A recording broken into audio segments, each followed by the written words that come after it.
Village Maikei Channel gi Maikei digi Mayambu taram nungcbiduna ngasi channel sigi ahanba oina short comedy story amakak puduna lakchari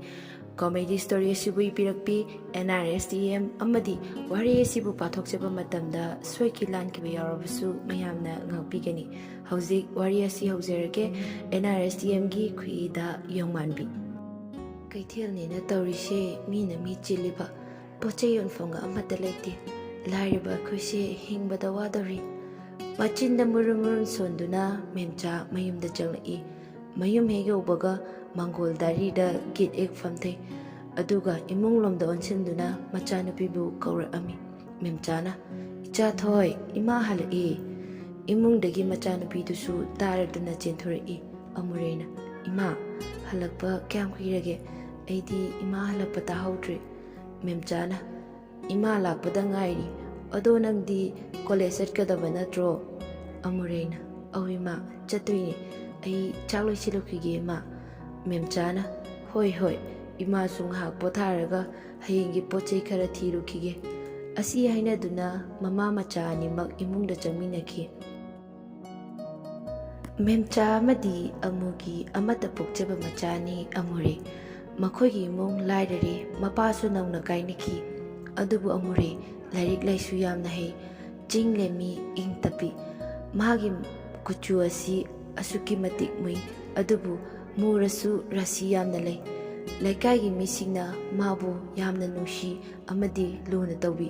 laikai misingna thonbiba mingni amure chak toklaga college ta laklami mana college lakpada mahaki maru jolina mabu ngaiduna lairami jolina aidi nang ngaibada sidori bema amurena yada dorine fare changasi lao asi haina duna makoyani college campus manungda changai adubu kanagumba mana joli bukori jole animak bulak onthokduna yengluba matamdadi tomthin oirami tomthinna jole changminase masidi ai thandangaire akhoi tei manabasingdo masi la aroi hai jolina hoi changas lao asi haina duna chatpa hoge tawbada amureidi tomthinda mamit kupa kawba makhai yengduna lairami jolina tapna chiro tawrei amure kaino nangna tawridubo amure su gyan tarakduna mamaidu fat leithokduna chatpa hoi asumna makhoi hum lakminarami tomthin masak mataw yamna fajai aduna college tugi satrasingnasu mabu yamna ngaungne makhoi singi manungda amure su amani adubu tomthinnadi amure bahinade masakthi haiduna asum tawna makhoi class changduna class tawba hokre half tarakpa matamda jolidi mapanai haiduna class full yaudbi chatkre asumna half su koksilaba matung class mathang tawduna loisinkre class toirapaga amure su mayumda hallage haina tholapani adubu laibak thibani mana magi begda ben hapchinba matamda magi bara adu yaudabadu uri amurena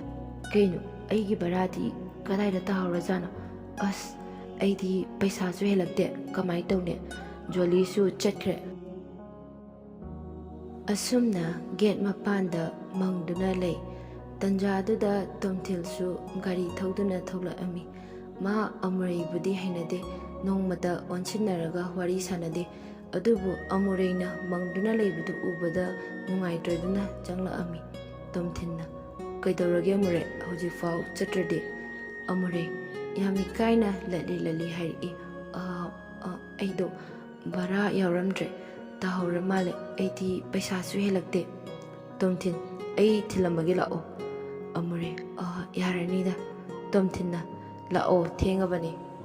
amure su upai lete bara yaudrabanina adum chatpa tarami asumna gari thawduna laami gari adu sum thawrakpada khanghaudana gari adu thawba yarakidre tomthinna kaidorajano asi haiduna gari adu khami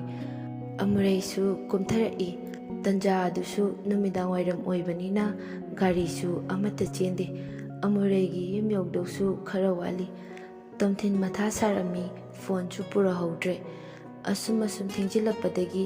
amureina tomthinda asum hai Kamai tꯧdoino pungse tare tare Tomthinsu Aisu khangde garisu amata lakte Asi haiduna Tomthindi mapi ira chen bahar I Wakhalda mathanda khali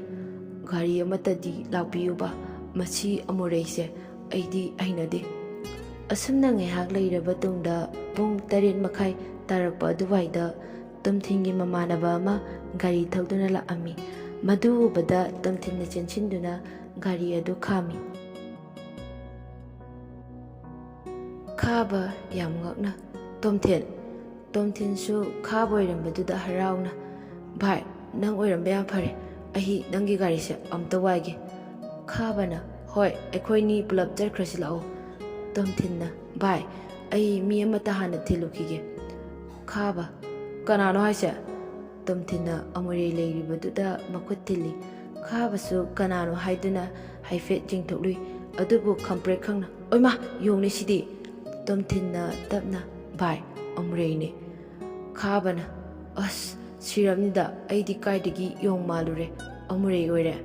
Tomthinna ado bhai nangi gari se ayamta waigeba ai maamta thiluge Khabana kadaida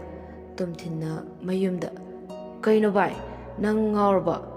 kaidorage bhai hojikse pung 9 tarabane aduga madi nupine nupina karamna numidanga thengbada mayumda hanchingane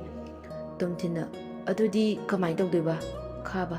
bhai nang mabu noigi yumda pusilo nabani ngasi chelo Tomthinna sauna kaino da bhai ngamaroi masak khuchisiga yong heng mankai ai ngamoi nang pusilo Khabana karino bhai nap chadaba nupi se nangna purakpane nangna chengadabane asi hainaduna makhoi ani marai kanni yanai akonbada upai letraduna Tomthin mapira chena Khabada yenglaga asumna hai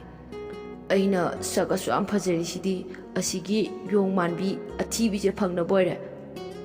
asumna kaptuna amuregi manakta changduna makhoi ani gari tongduna chakre amureisu karisu khangjadre adum Tomthingi matungina duna chakre asomda Khabadu mathanda wakhalda khali sak phajaba babuse ngasidi YONGMAMBI ma phangledo